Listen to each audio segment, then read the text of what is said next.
ഒരു കമ്മ്യൂണിസ്റ്റ് മുഖ്യമന്ത്രിയും കമ്മ്യൂണിസ്റ്റ് ഗവൺമെന്റും മുഖ്യമന്ത്രിക്ക് വേണ്ടി ഉണർത്തുപാട്ട്, സിനിമകള് ഒക്കെ ആവാം. പക്ഷെ ഇത് കാണുന്നവരാണ് കേരളത്തിലെ ജനങ്ങൾ. സാമൂഹ്യക്ഷേമ പെൻഷൻ, ഞാൻ ഉമ്മൻചാണ്ടിയെ കുറിച്ച് ഓർമ്മിക്കുകയാണ്. കേരളത്തിലെ ഒരു മനുഷ്യനും മറക്കാൻ കഴിയില്ല. അദ്ദേഹത്തിന്റെ കാലത്ത് 2-3 പെൻഷൻ കിട്ടുന്നവരുണ്ട് എന്ന് പറഞ്ഞിട്ട് ആ പാവങ്ങൾ 1000 രൂപ 500 രൂപയൊക്കെ വാങ്ങിച്ചുകൊണ്ടിരിക്കുന്ന 2-3 പെൻഷൻ, ആ 2-3 പെൻഷൻ വാങ്ങിക്കുന്നുണ്ടെന്ന് പറഞ്ഞിട്ട് അതെല്ലാം കൂടെ ഏകീകരിക്കാൻ വേണ്ടിയിട്ടാണ് ഒറ്റ പെൻഷനാക്കി മാറ്റിയത്. ആ പെൻഷന്റെ സ്ഥിതി നമുക്ക് എല്ലാവർക്കും. തെരഞ്ഞെടുപ്പ് കാലത്ത് വോട്ട് വാങ്ങിക്കാൻ വേണ്ടി ഉപയോഗിക്കുന്ന കൈക്കൂലിയാക്കിയിട്ടാണ് ശ്രീ പിണറായി വിജയന്റെ സർക്കാർ ഇപ്പോ പെൻഷൻ ഇലക്ഷൻ കാലത്ത് 2 ഗഡു, ഇനിയിപ്പം വരുമായിരിക്കും ചിലപ്പോ, എവിടെയെങ്കിലും പറയൂ 2 ഗഡു 1 ഗഡു. സാധാരണക്കാരന് ജീവിക്കാൻ പറ്റാത്ത അന്തരീക്ഷം.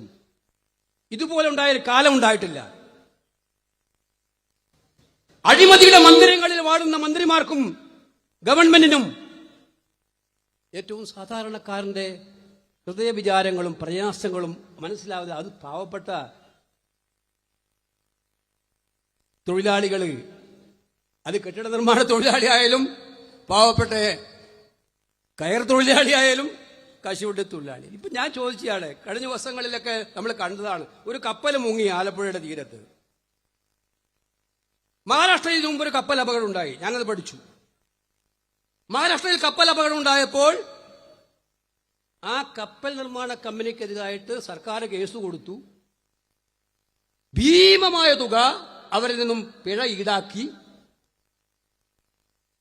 അതുമൂലം ദുരിതം അനുഭവിക്കുന്ന ജനങ്ങൾക്ക് കൊടുക്കാൻ തീരുമാനിച്ചു. 2010 എന്റെ ഓർമ്മ.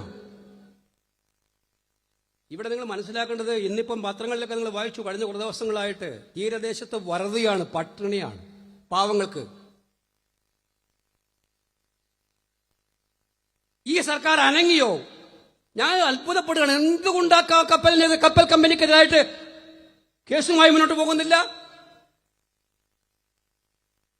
ആരുടെ താല്പര്യമാണ് ഈ സർക്കാർ സംരക്ഷിക്കുന്നത്?